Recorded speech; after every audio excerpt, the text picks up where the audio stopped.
Hello, and welcome to an all new episode of the Black Empowerment 365 show. I am one of your hosts, Kente, all the way live from Los Angeles, California. And I am so happy to be here with you on this wonderful Wednesday evening. Now, normally we're on Fridays, but because I'll be traveling on Friday, we are doing a special episode tonight and Wednesday. So don't get used to this Wednesday start time. This is a special occasion because we wanted to keep the momentum going of our program, and we didn't want to take a week off, even though we're taking a week off next week. So, but that's how it be, though. So, with that said, let me introduce my lovely co-host, the one and only Kiana. How you doing? I am wonderful. I'm wonderful. How are you doing? I'm excellent. I'm relaxed. I'm just doing good. I'm happy. That's good. That's good. Well, I'm so excited to have LaTanya Blackman with us tonight. Our topic is about preparing our next generation. And for those of you that are here, I would love for you guys to get to know LaTanya Blackman. She is an amazing coach. She's a parent coach, and she's also an owner of a child development center in Charlotte, North Carolina. And she works specifically with defiant children. So I'm telling you, her skills and what she brings and to helping our children is phenomenal. And I'm so thankful for you to be here with us tonight. So without further ado, I would love for you guys to meet LaTanya Blackman. Thank you. Thank you so much. That was awesome. Well, thank you, Kente. Thank you, Kiana. I'm happy to be here. I'm new to Blab, so please bear with me, everyone. But we're going to talk about preparing our children, the next generation, for the future. Okay. And I did put a few things together, actually. Wow. Yes, I did. As Kiana said, I am a parent coach. And what that means, because I know a lot of people don't understand what coaching is. Mm-hmm. What I do as a parent coach is I partner with parents who are struggling with their children who have defiant behavior. So I partner with those parents. We create awareness, come up with solutions and strategies on how they could assist their children with having a more positive behavior. Okay, so a few things that I put together. If I'm looking to the side, I'm a note taker, and I do very well with using my notes. It is my information. However, I want to make sure I stay on track, so I'm going to use my notes. Is that okay? Yes. First of all, what I want to talk about is discipline. When we're preparing our children for the next generation, discipline is very, very important. As with ourselves as adults, we realize in order to keep a job, we have to have discipline. We have to go in on time. We have to do our what's required of us, what we were hired for. In order to lose weight, it's going to take discipline. You have to have a certain diet. You have to exercise, things like that. So when it comes to children, it also takes discipline for them to be successful.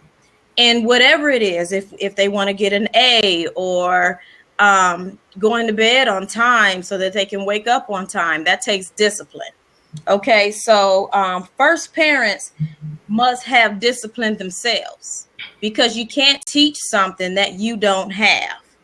So that's the number one thing. I believe that the answer to developing a child to be successful is discipline. I think that's the whole, that's your answer in a nutshell, so to speak.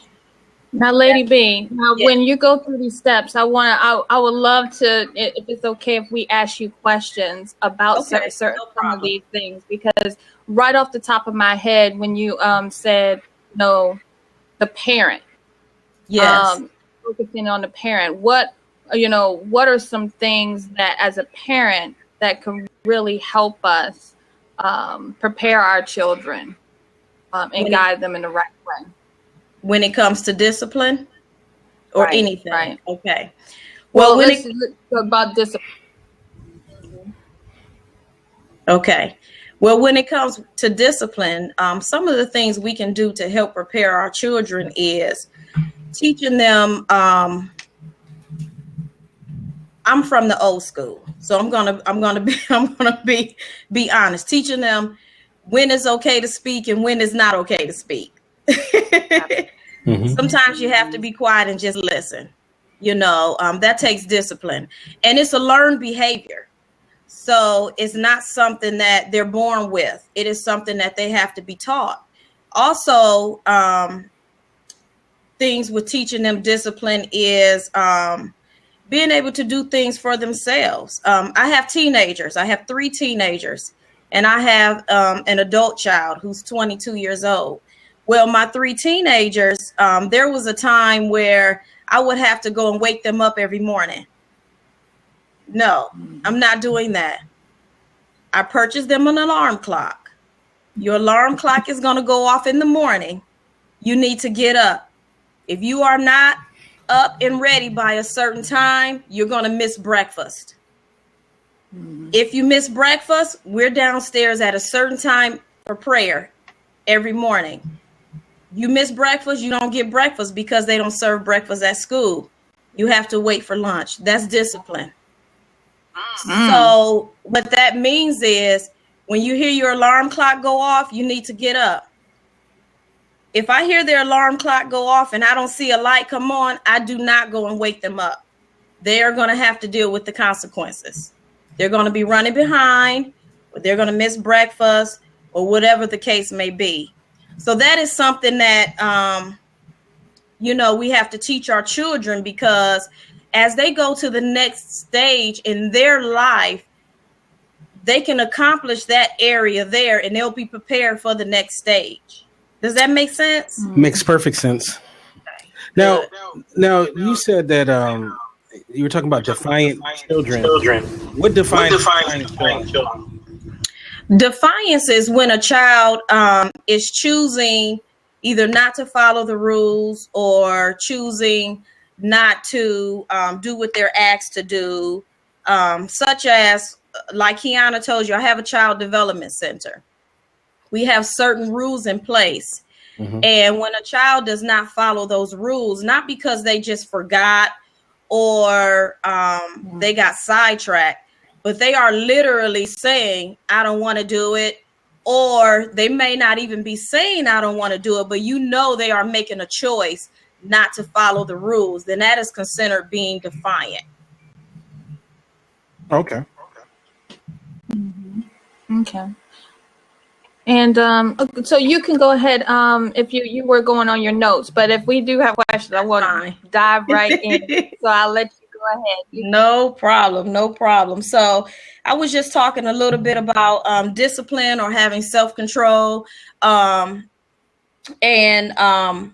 In order for parents to teach their children discipline, then they have to practice discipline themselves.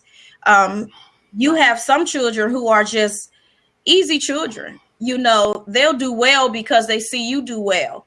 But you have some children that you have to make an extra effort to actually teach them to do well, because they have a mind of their own. They are people. So it's important for us as parents to make sure that we see them as people and not only as children. And then that gives us more self-control, first of all, and ability to teach them. Does that make sense? When we see them as people and not just children, because they are children, but we have to respect them as people. So when they see that, then you are increasing your chances of having a child who operates with a more positive behavior. Okay. And that takes discipline.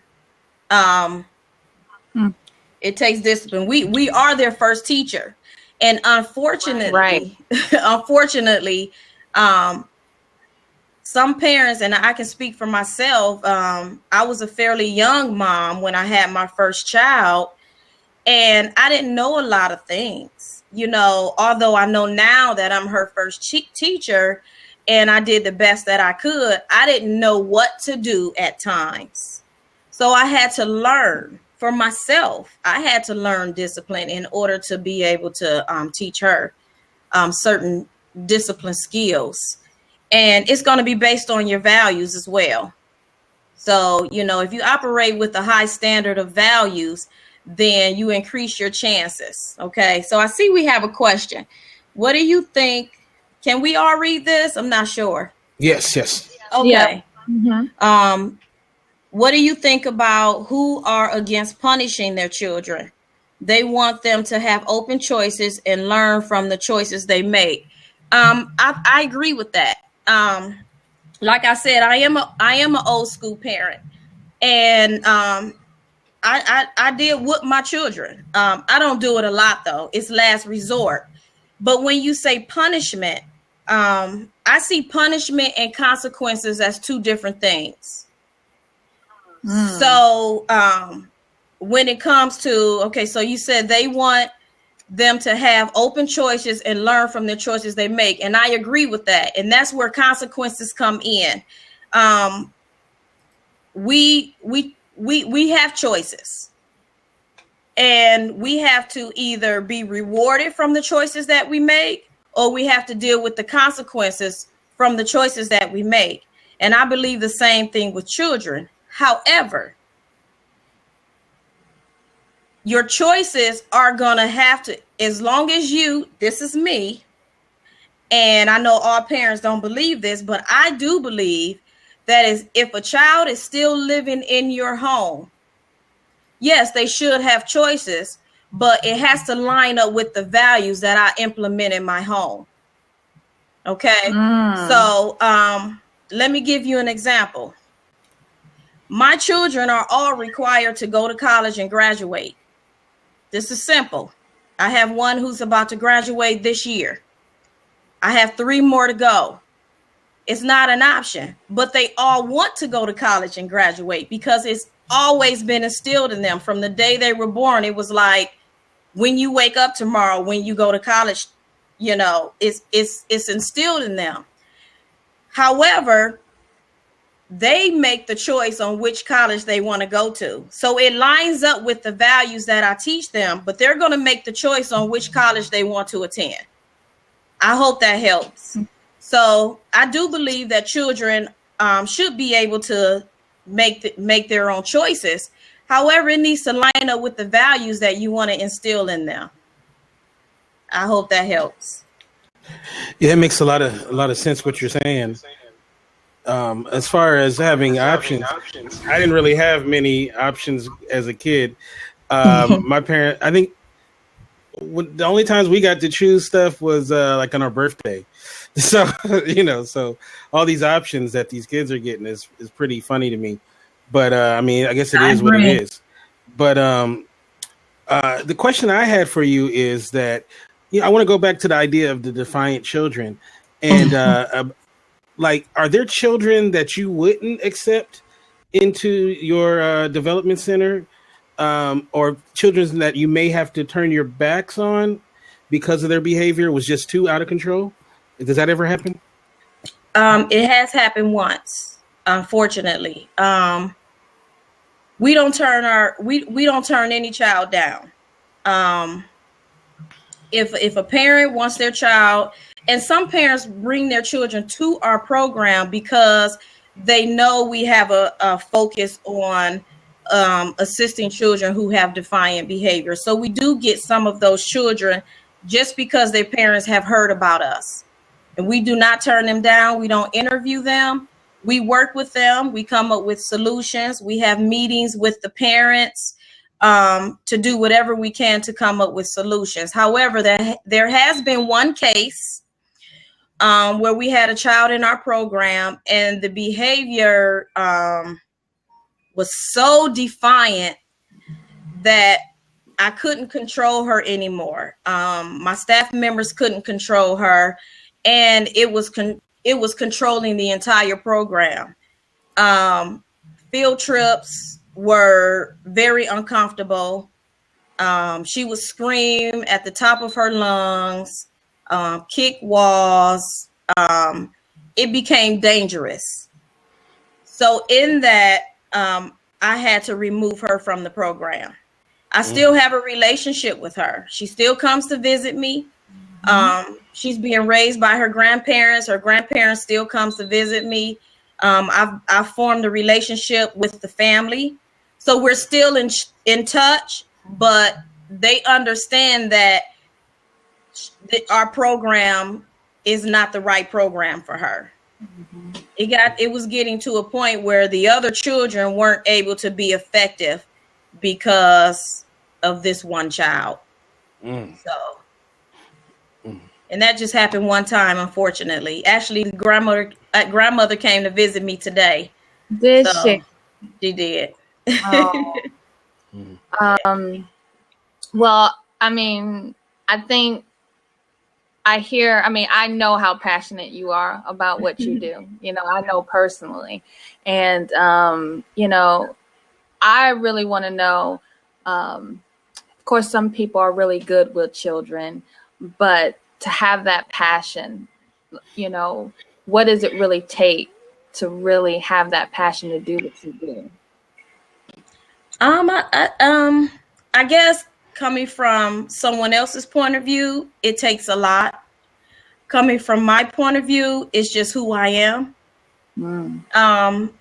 Just like Kente said, I didn't have a lot of choices growing up either.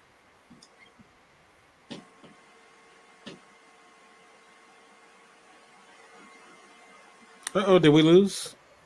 I think she froze. Okay, what we'll do I'll is text her and tell her to refresh. we'll kick and then have her come back in. Now, I want to clarify something too. When I say I didn't have a choice, I came from a great home. It was just my parents were old school. They didn't believe in kids having a bunch of say of what goes on in the house. So it wasn't a democracy; it was a dictatorship, and my mom and dad were the dictators. So I don't know what happened. I'm sorry. I love them dearly. You're so funny. Clean it up. Yeah, I don't want my mother. I don't want my mother to come beat me up. No. Okay. Yeah. So as a child, I knew very young that I wanted to help other children because I remember what being a child was like. Being a child was very, very tough for me.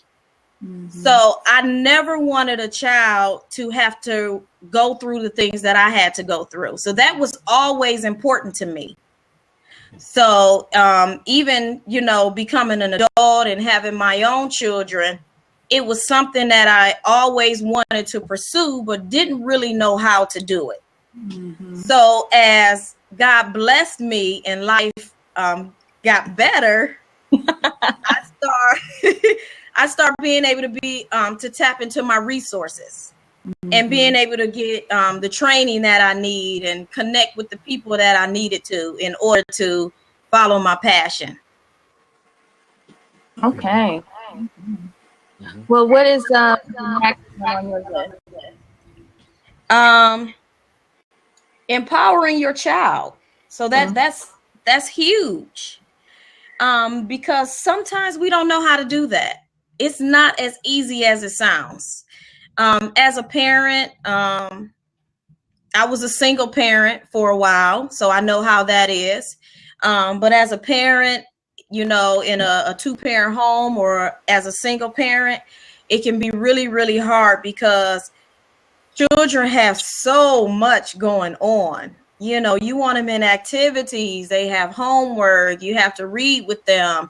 You have to cook dinner. You have to email teachers back. You have to visit the school. There's so much going on. So sometimes we forget to empower.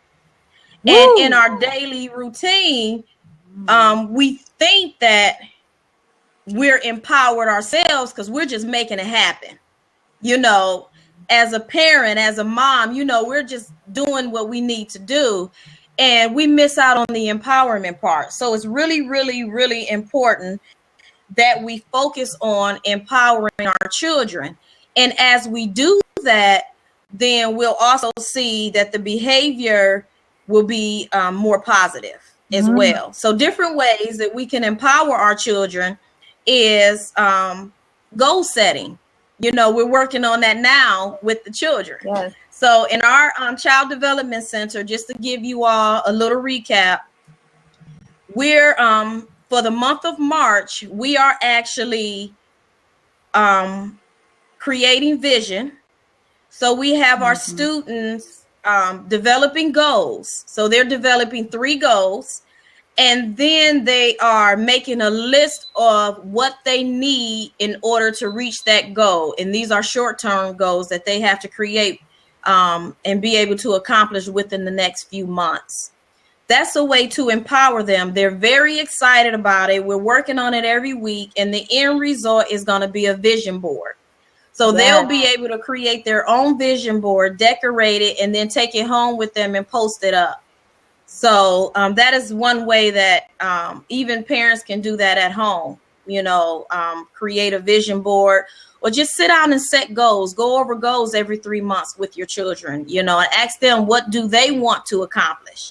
And the goals have to be theirs, you know. Right. So as a parent, you can actually coach them into reaching those goals, and that will empower them as well. Mm-hmm.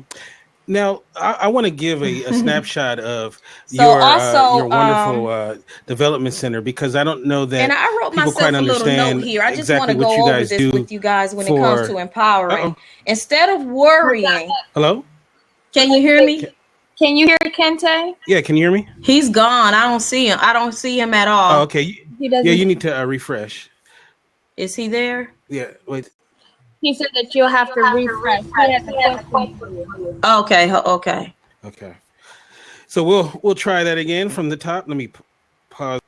I want you to give a snapshot to all the listeners and the viewers of what it is that your development center does, where you're located at, and what do you give what is it that you do with the parents as well as the kids to help with their development? Okay, no problem. We're located in Charlotte, North Carolina. The name of our company is Kids Rock Child Development Center. That's KIDZROCK. And we have a before and after school program and summer day camp. We're also open on full day programs like teacher work day, spring break, winter break, those sort of days there. And we focus on homework assistance during the school year. So our goal is to make sure that every student's homework is completed before their parent picks them up. We review the homework for accuracy, and we make sure they complete their reading every day. So we have a system where a child is required to do their homework, but this is where we get back to choices. They have no problem doing their homework. They make a choice on whether they want to do their homework or not. However, if they choose not to do their homework, then that means they cannot participate on any electronics. So we have tablets, we have laptops, we have video games, and we have tabletop games. So we have passes. So once they complete their homework, they get a green pass. They walk around with pride because they're walking around with the green pass. Mm-hmm. They have pride in that. So we never have a child who does not do their homework. They don't see it as an option, even though it is a choice, but they choose to do it. So you can create choices so that they can, choose the more positive choice versus the negative choice. So that's what we do. If a child does not bring their homework because they forgot their folder at home, at school, whatever the case is, then they get a yellow pass. The yellow pass means you can play tabletop games, but no electronics. They don't like yellow passes. They hide them. So they have clips on them. So they'll try to clip it out on their pants or at the bottom or something, because they don't feel like they have pride when they have to walk around with the yellow pass. So on Wednesdays, we have what we call inspiration time. Mm-hmm. And we always do something inspirational. Like this month, we're working on the vision boards, the goals, the goal settings. We do worship time. Yes. We do anything that inspires them. So it changes pretty much every week, typically. On Thursdays, we have group time. So like for February, they worked on different science projects related to Black History Month. So it allows them to mingle with other children, because we'll change their seats around because they have their buddies. Yes. So it allows us to move their seats around and allow them to team up with other students instead of the children that they're used to playing with. And then every Friday we have Zumba class. So it allows them to, you know, kind of move around and get their energy out and things like that. And then our summer camp program, we're open the summer Monday through Friday from 7 a.m. to 6:30 p.m. And literally, my life stops in the summer. We don't vacation. My husband and I, we're 110% focused on summer. And we go on several field trips throughout the week. We do math enhancement, reading enhancement. We do a lot. We have Spanish courses over the summer. We have martial arts over the summer. So we do a lot. They're pretty tired once their parents pick them up. Yeah. And we want to make sure that their brain is still operating, because children lose a lot of information over the summer. So we want to make sure that they're still, you know, reading. We take several trips to the library. They do book reports over the summer. They create a folder. So everything they do over the summer, they put in their folder, and then they're able to take that home with them. And then we have a cookout at the end of the summer where we invite the parents to the cookout, and the children do a presentation to show them what they've learned. Now, as far as programs for the parents, I'm glad you asked, because I am actually working on a few things. It is my goal to have ongoing workshops for our parents. We have really, really good parents. I love my parents. They're very supportive. We know they're like family to us. I mean, we pray for our parents. We pray with our parents. We have good relationships with our parents. So I want to be able to offer the parents workshops that they can come to, you know, either at no cost or discounted cost. And so I'm working on some of those things too. I'm actually writing a book right now. I did a survey. Miss Kiana helped me with this. And don't remember. I did a survey and I posted it out on social media, posted it out to our parents to find out what are some of the areas that they are struggling with the most. So I'm actually working on a book in order to be able to help them to solve some of their problems. That is amazing. I mean, like I said, I know personally about how great, and tell me, like in the summertime, explain to people what the children enjoy most about the summer program. Oh, wow. Probably the several trips to Carowinds. What's Carowinds? Carowinds is an amusement park. Oh, okay. So we go there probably around 5 times over the summer, and we spend our whole day out there. They really, really love that. They love swimming. So we go to, I won't take them to any public swimming pools. These are my babies. So we don't do public swimming pools. So we go to, there's a place called Ray's Splash Planet, and it's organized. It's like an indoor water park. So we take them there. So I would probably say those are their favorite trips, those 2 trips. Mm-hmm. And then they meet friends, you know, so that's a big deal right there, because We have students who came when they first came, they didn't know each other, and now they're best friends, and their parents are also friends, so that they get together quite frequently. So that's good to see. Okay, we have a. I think we had a question. Mm-hmm. I apologize, Nikki Nicole. Her question is: parents against punishing all the way around. Is that a question? Oh, that's you, Kente. Okay. No. That was a question that she were asking about. Oh, we kind of answered it already.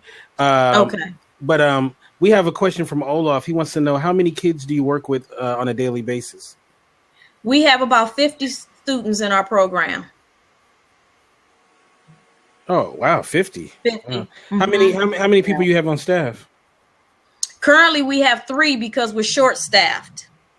Okay. So that's the hardest part of this, being able to get qualified staff. I won't hire anyone. The state requirement ratio is 1 to 25. We like to have 1 to 10 or 1 to 12. Mm-hmm. So we're in compliance. However, it's tough keeping the right staff. Unfortunately, that's the toughest part. I can see the look in your face too. Yes. You gotta know. I think how I am about it. I love that. Yes, I love that, because that ensures the parents that our children are safe, that they're getting the proper care, that all the rules that you have in place are going to be implemented by every single individual there that's taking care of our children. And so I really, really enjoy that.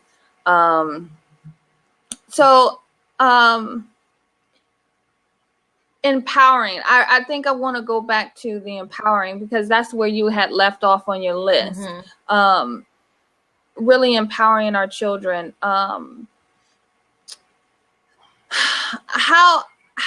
What are some ways that we can empower our children? A lot more than what we do. Well, one thing as a parent, which I know is tough for a lot of parents, this is something I had to grow into. We have to realize that we can't control our children.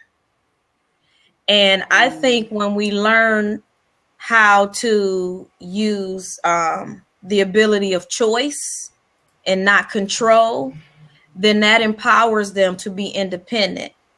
With independence, they learn more through independence. So I think that is very empowering, because as we control our children, it can cause them to not develop their own personalities. And it causes parents more frustration. And with frustration, you say things that you shouldn't say. You do things that you shouldn't do.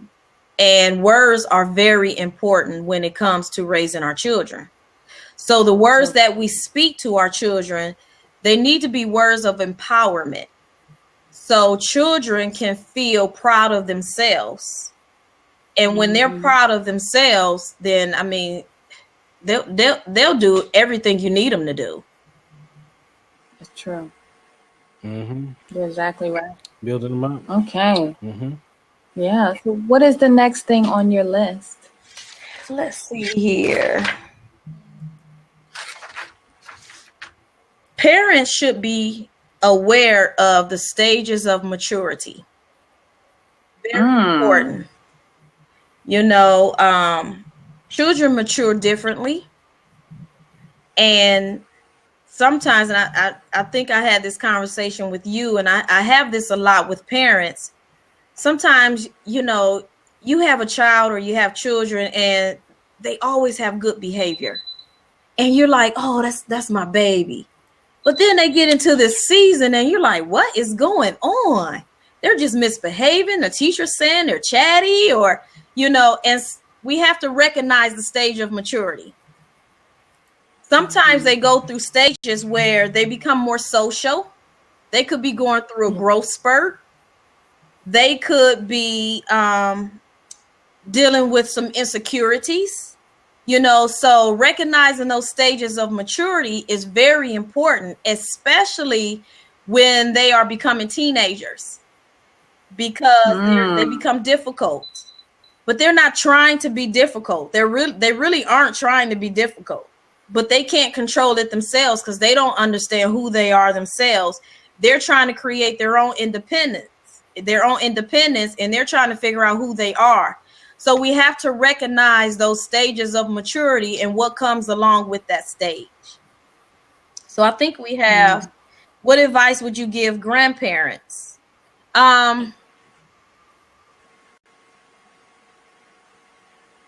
don't know if I want to answer that because I have my own opinion and I don't want to give my opinion. We want to hear that. No, we want to hear that.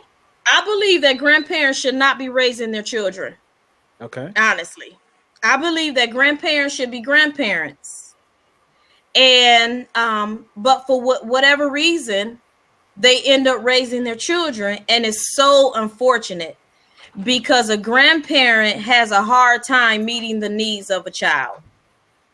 Mm-hmm. The stages are so far apart, and it's a tough place to be. So I don't know what else to say about that one. Larissa, I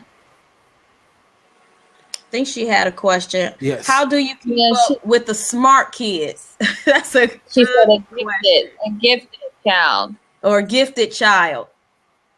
Mm-hmm. That is a very, very good question. I have a friend who's actually, and I can give you her experience.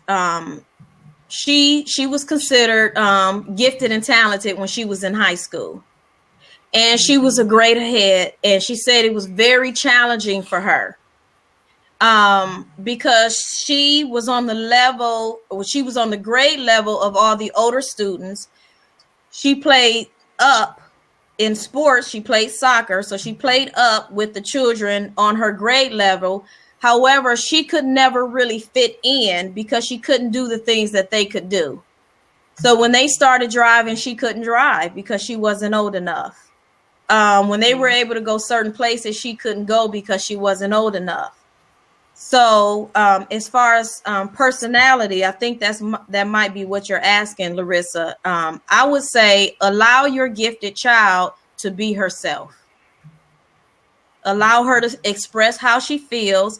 If you could get her to express herself more, I think it would benefit both of you, because it's a confusing place to be for a gifted child, especially if they're not on their grade level. If they're on a upper level than, what their peers are. I hope that helps. And she says that hers is in elementary, and she was just told today that she needed to change her school. That maybe the school's not up to stuff with where maybe the school is causing her to stay behind. Mm-hmm. You got to be real careful too. These schools, because we're going to do a show on homeschooling, and because a lot of these schools are miseducating our children. I agree. And it's very. I mean, I've seen gifted people. Like I've had cousins and friends and stuff who were clearly gifted, but because they didn't get the right schooling, that they didn't get capitalized on their giftedness. Mm-hmm. So it's something that is very important. Yeah. So I agree. Welcome back, Kiana. Thank you. Mm-hmm. So I agree. And she said, yeah, the school is below her level. Her art teacher told my husband that she needs more challenges. And that may be true. She may need more challenges. So maybe you can research the schools in your area and see what's the best fit for her. And I know that's tough because they want you to send your child to school in certain areas, depending on where you live. But I would do some research and see if you can find some grant programs so that she can get into a program that is going to be more beneficial for her. Mm-hmm. Now, oh, go ahead. Go ahead, Kente. No, go ahead. I wanted you to talk about the relationship of you and the parents as far as working together to help the development of the children, because there's some great institutions that work with children, but I don't feel like their outreach to the parents is on point. And so talk about that. Okay.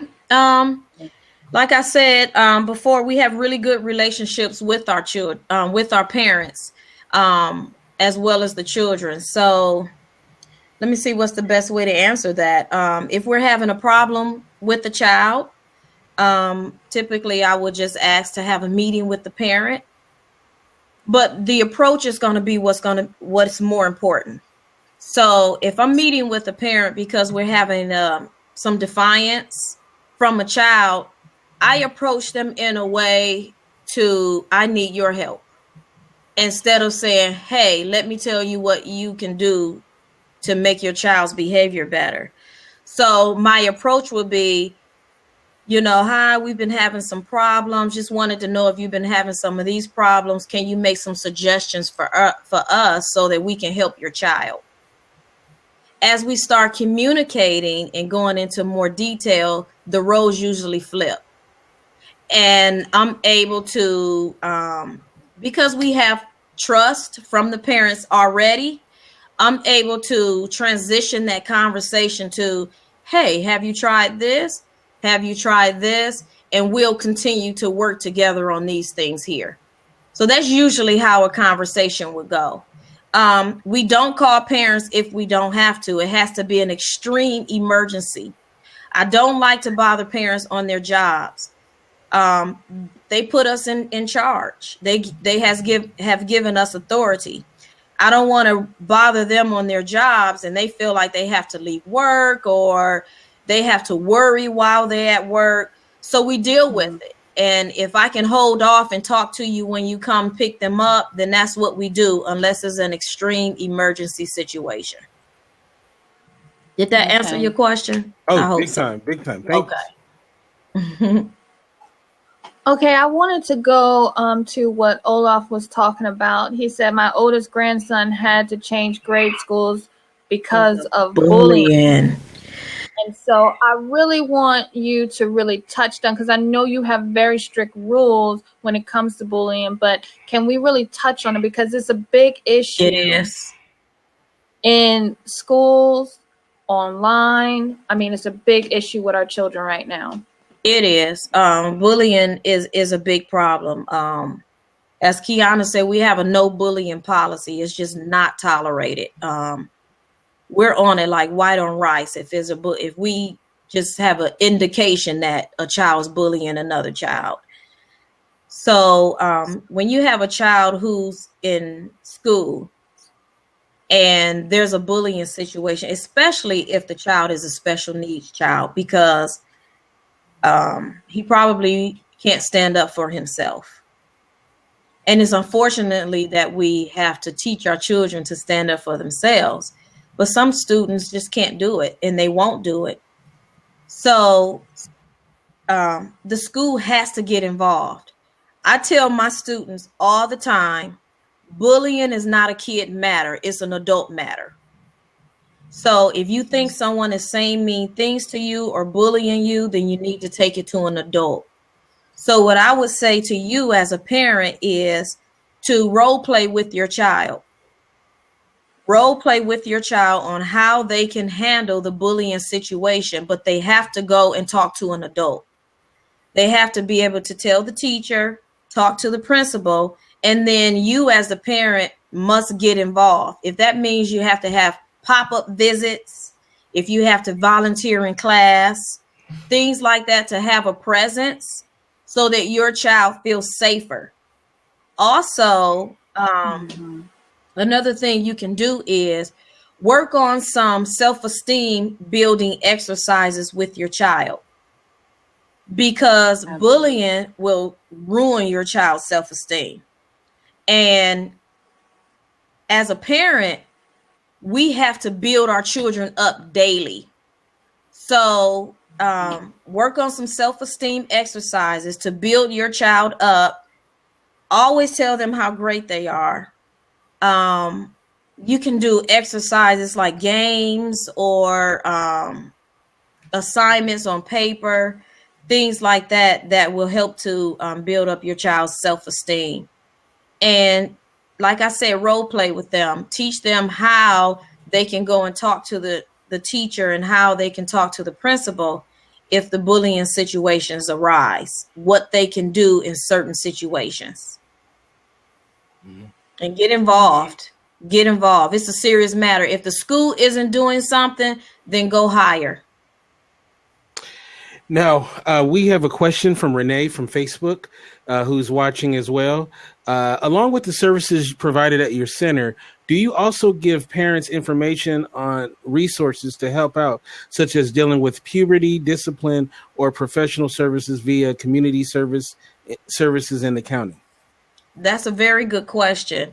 Honestly, we don't have a lot of puberty issues because our age is from 5 to 12. Probably the biggest issue we have with the puberty is odor. So typically I would just pull a parent to the side, talk to them about it, and then it's taken care of.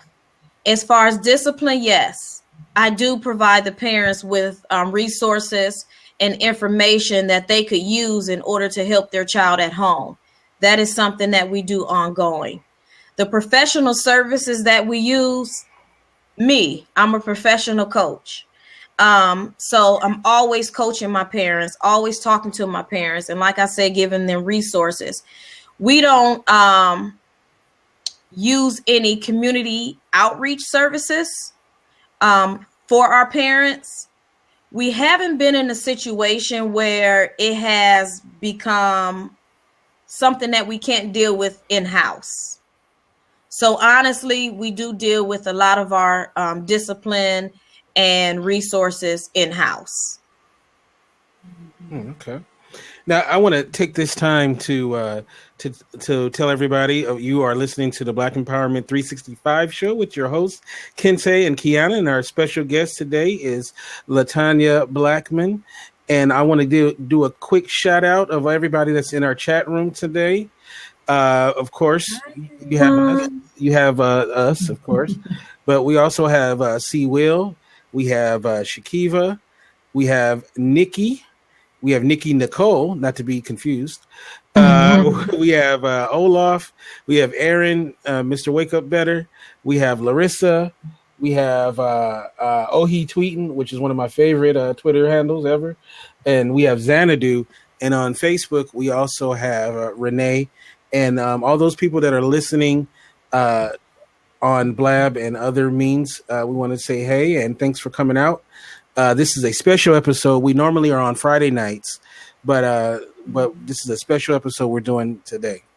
So thank you everybody for being here, and we're going to continue with the show. So go ahead, Kiana. All right. So what is next on your list? Because I know, how many more do you have? Because this is really good. This is really good. You know, I can go on. I really have a lot, but I don't think I'm going to touch on everything. How to assist your children with being ahead in school. Okay. First and foremost, by teaching them to read and comprehend what they read. That is the ultimate way to success. When students are able to comprehend what they read, it is such a big problem right now. Children are reading, but they're not comprehending what they're reading. So when they take the state exams, you know, they get all A's during the school year, but then they take the state exam and they're not passing it because they're not comprehending what they're reading. When they comprehend what they're reading, they're able to improve their vocabulary. They can communicate better. Their writing skills are better. They're able to think for themselves. Okay. Also, they're able to articulate how they feel and how they make other people feel. So reading is essential. I think that is the best way to make sure that your child remains ahead in class. It builds their self-esteem. It allows them to gain more knowledge. It reduces homework stress, and it expands their memory. Read, read, read. But not only read, allow them to read and tell you what the story was about. Ask them questions like, What do you think is going to happen next? So tell me about what you just read. How do you feel about that? Things like that. Okay. However, if your child is already in grade school, okay, 3rd grade, 4th grade, and they're not reading at their grade level, there are other things that you can do in order to help them to succeed at school while you're helping them to increase their reading level. Okay, so you don't ever want to put that part to the side. However, other things you can do is allow them to do their homework independently. One of the mistakes I made when my daughter, one of my children were in grade school is, well, actually all of my children, I sat with them as they did their homework every single day. A teacher, one of my children's teacher came to me and said, don't do that. Have them do their homework by themselves. I said, but I don't want them bringing their homework in and it's wrong. I want it to be right. The teacher said, we want them to learn how to do their homework themselves and come to us if they have a question. And that's what I started doing. And I never turned back, ever turned back. That was one of the best pieces of advice that teacher gave me. Allow them to do their homework by themselves. If they have a question, let them learn how to come and ask you a question. Let them learn how to go to their teacher and ask them a question. Because as they enter high school, as they enter college, they're going to have to know how to communicate on their own. And if they don't start as a youth, then they're going to have a difficult time when they get older. So that's one of the things you can do to help them to improve in school. And then if you do, let's say you have a 1st grader, because I know kindergartners, 1st graders, you want to review their handwriting, things like that. Review it when it's completed. Don't let them come to you every time they do a problem. I see that a lot. The students do that with us, and I say, no, finish all of it first and then bring it to me. We want them to think for themselves. Okay. Helping them to improve their test taking skills will also assist them to do better in school. Ways that you can help them to improve their test taking skills: flashcards, playing games. If they need a tutor, get a tutor. Don't be ashamed to get a tutor. It's okay if you have to send your child to a tutor. I know a lot of parents are prideful about that. I don't understand why. 2 of my children are in tutoring now. They're, it's okay. Send them to a tutor. That's smart. Yeah, because, like I said, we as parents sometimes, we want to have it all together. Hey, I can do this. I can make it happen. I can help my own child. It's okay to say, I need help. It's okay. And tutoring will take the pressure off of you, because sometimes when we have to tutor our own children, it can cause a wedge between the relationship, because we're kind of, we become the drill sergeant. They don't want us to be the drill sergeant. They want us to be the parent. They need a buddy sometimes. And sometimes we can't be the buddy because we're always, hey, do it this way. So put that responsibility on someone else. That way, when they come home to you, you can have fun. You can enjoy them. Okay. Also, communicating with the teacher regularly. Very important. Whether it's through email. I know a lot of parents can't go up to the school, but if you can, go volunteer. Build a good relationship with the staff, with the teachers. When you build a good relationship with the staff, they'll start to do the same, because they're going to need that skill when they go to college. That is a very important skill to have. You get brownie points when you have a good relationship with your professor. Yep. So you start doing it now, and then they'll do it later. Okay. Also, teach them to communicate with their teacher. I would say 4th grade, 5th grade, start teaching them to communicate with their teacher. If they have questions, if they have concerns, they may come to you and say, hey, mom, hey, dad, I don't understand this. And you can say, hey, why don't you go and ask your teacher about that? But then you can follow it up with an email. Little Johnny, had a concern about such and such. If you can address that with him, don't let him know I emailed you because I want him to be independent. You can do those type of things. Also, getting to know your children's friends. Very important. That will help them in school, actually. Because their friends will know that, my kids' friends know I'm a no-nonsense mom. They respect me and they respect my children because of it. Mm-hmm. Okay? You ain't messing around. Volunteer at the school, as I said, and you can keep a chart.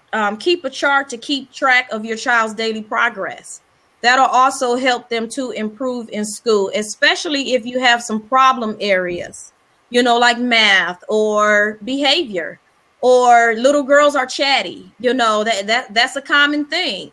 You can put some reward charts in place, or if they have problems with their test taking skills, you can do reward charts so that they can work a little harder and try to improve, and then go out for ice cream at the end of the week, things like that.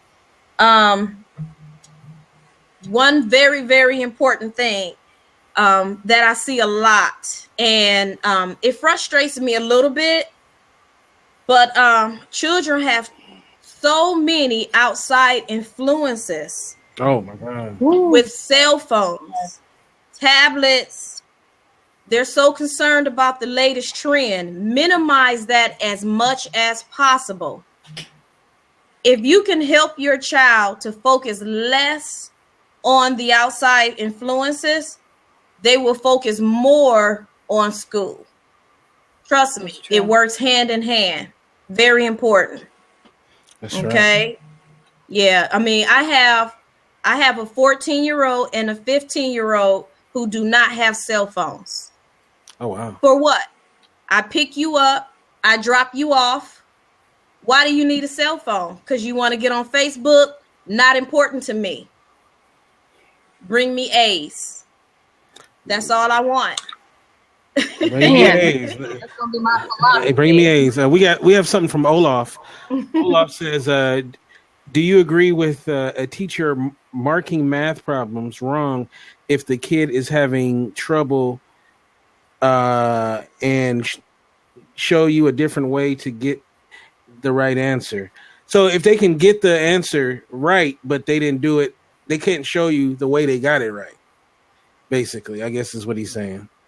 So do you agree with a teacher marking math problems wrong if the kid is having trouble and you show a different way to get the answer? Okay.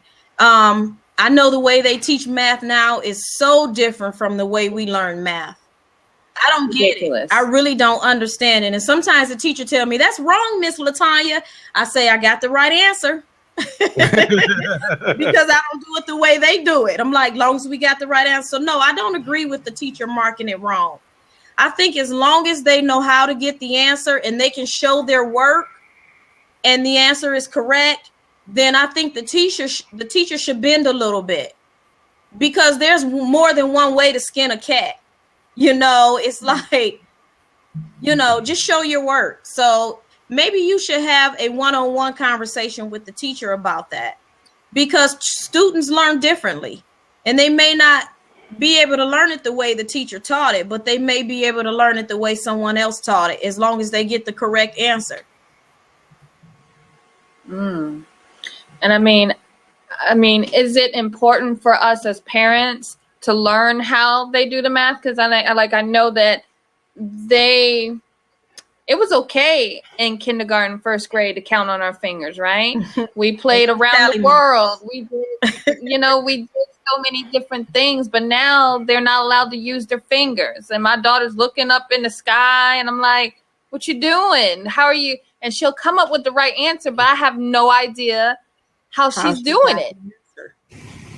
Right? So, as a parent, how do we learn at that level? Like, as far as getting with the teachers, what do we need to do to learn how they're doing their math? Well, some adults will never learn. You probably have to take a class to learn it. To be honest. Yeah. Pretty much, yeah, you're right. I still use my fingers, and sometimes when I'm checking work, I'm like, I'd use my toes too.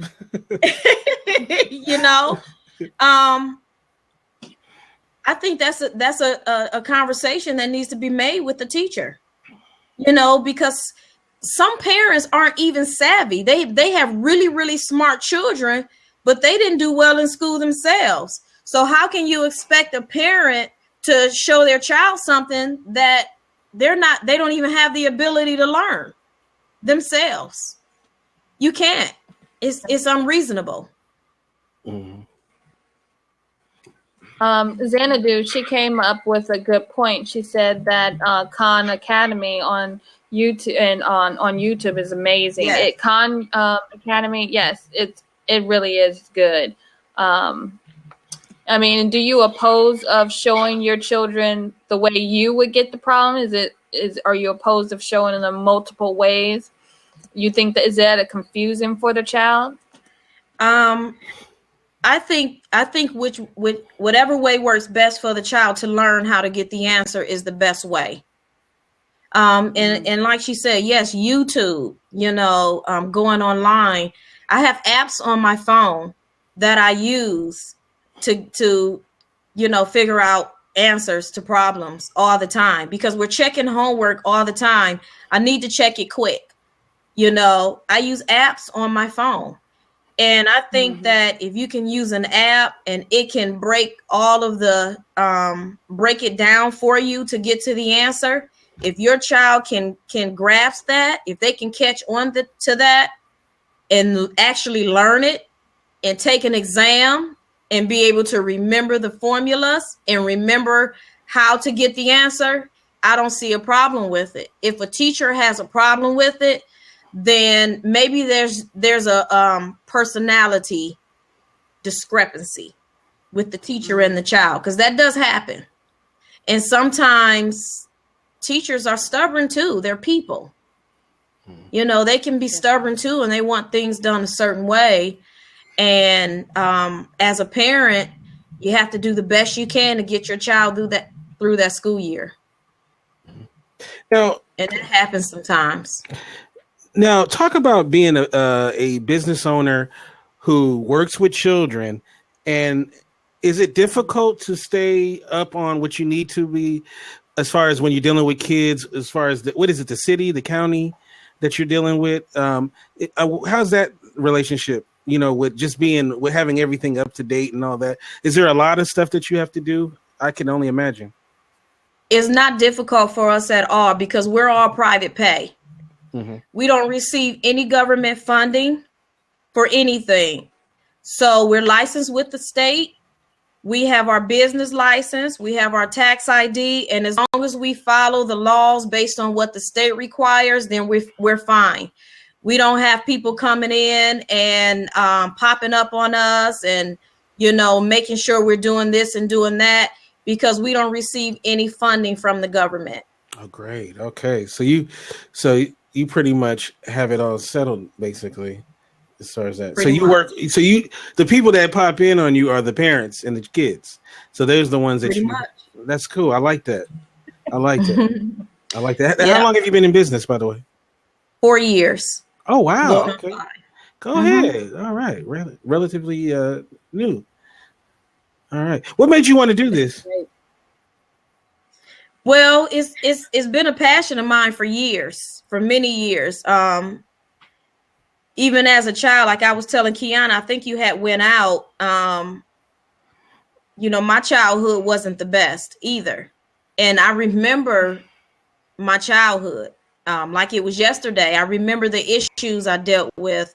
I remembered, different situations. And I never wanted another child to have to go through the things that I went through. And so I always had a passion for children. I started working with children actually in church first. I used to teach in children's church. I was a drill team instructor in the church. I worked on a youth ministry there. And so I had been working with children for quite some time, even prior to this business. And so, and working in corporate America, but it was always a passion of mine. And so when an opportunity presented itself, and like I was telling her, you know, life got better, more resources became available, then I was able to go ahead and follow my passion. All right. Man. So can you give us one more thing on your list that you think is important for us to know right now?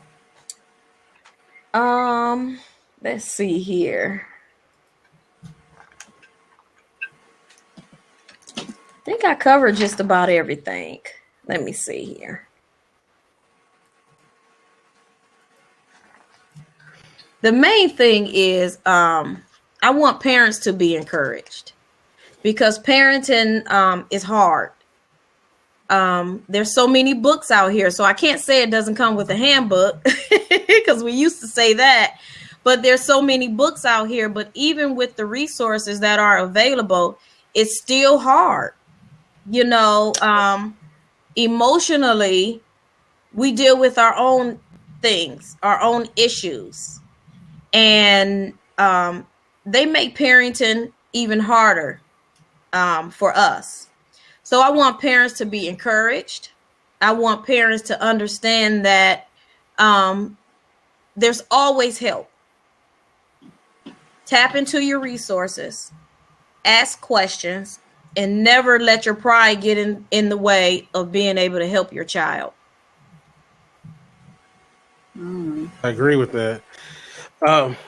And we have an open seat if somebody wants to come in and ask a question while we have Ms. Blackman here.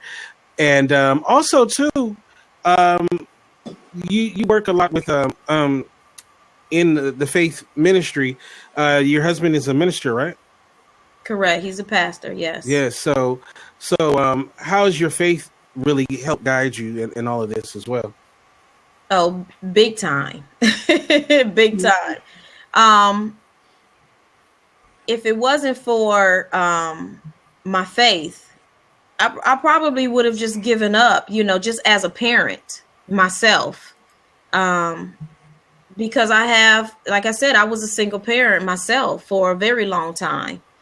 And, you know, it's faith. It's faith that brings you through. And the foundation was laid. You know, I've been, you know, trusting God for a really long time now. So, you know, there's no turning back. So, yeah. All right. So we do a segment on this show, and it's called This Day in History. And normally, obviously, we do our show on Fridays. But today is March 16th. So today's This Day in History is March 16th, 1827. So we're going way back there. And in 1827, first black newspaper, Freedom's Journal, was published in New York City. And that was in 1827, okay. March 16th. So I will put that in the chat if somebody wants to take a look. And it's also in our show notes. But we try to have some facts for you. Maybe things that you didn't know or you may know as well. So check that out. So that is this day for March 16th. All right. So with that said, we have one more question from Facebook group. Mm-hmm. I apologize, Ken. No, go ahead. Renee, she said, what do you get personally, and how have you grown or changed from doing this? From doing the Child Development Center, or I've grown a lot. Where do I begin? It helped me to realize some things that I could have done differently with my own children, first of all. So that helped me there. also, it allows me to practice more patience. I'm dealing with other people's children, not my children. So I have to be patient. Yes, you do. Right. It's helped me grow just as a businesswoman. It's allowing me to develop, like I said, the book, the workshops. I'm working on I'm working on so many things at one time. It's just developing me as a businesswoman and allowing me to be able to, I guess, just take a stand in the world, if that makes sense. So I'm happy where I am right now. I love it. I love it. Go ahead, Kente. I'm sorry. No, I think it's wonderful. Obviously, the kids are our future, and that I love the fact that you've taken this time, and dedicated yourself to our children. And from what Kiana's told me about it, because her kids are involved in your Kids Rock Development Center. I mean, when she was telling me about it, I'm like, man, if I had some kids, I'm gonna send them to Charlotte. Because it seems like to be in an environment where you don't have to worry about the people being crazy, and it's a safe environment. They help, and all of that stuff. I know those are things that people I know who have children, they constantly worry about. Yes. And to take that fear off their shoulders and provide them with that kind of a place is amazing. And I kudos to you. That's what we try to do with this program, is bring to our audience people like this who are doing things in our community. And, like I said, giving you a virtual hug, because you're an amazing person. And I really appreciate that you come on and share this with us. Now, if anybody wanted any more information about Kids Rock, or, if you're on social media, can you please share it with us? Absolutely. Here's the website.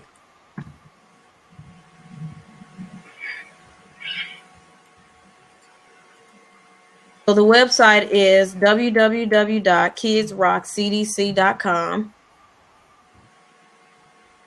KidsRockCDC.com. Mm-hmm. You can also find me at LatanyaBlackman.com. Mm-hmm. Which my website, I'm not too happy with it, but it's up. It's going to be changed, but it's there if you want to be able to contact me. And then Facebook as well, LatanyaBlackman.com. I mean, Latanya Blackman, or at Latanya Blackman, I guess. Is that how we say it? Mm-hmm. Olaf says, amazing. You're with 50 kids a day and you still have all your hair. Actually, I just cut it. Oh, okay. I just cut it about a month ago. All right. Kiana, how can people get you on social media and such? All right. I'm across the board. Happy Work Week. Periscope, Happy Work Week. Blab, Happy Work Week. Twitter, Happy Work Week. On Facebook, I have Facebook page, Happy Work Week 555, because Happy Work Week was taken. Pinterest, Tumblr, Snapchat, all Happy Work Week. That is what I have. My website is happyworkweek.com, also onpointcareersolutions.com as well. So that's where you can find me. Simple enough, right? Very simple, very simple.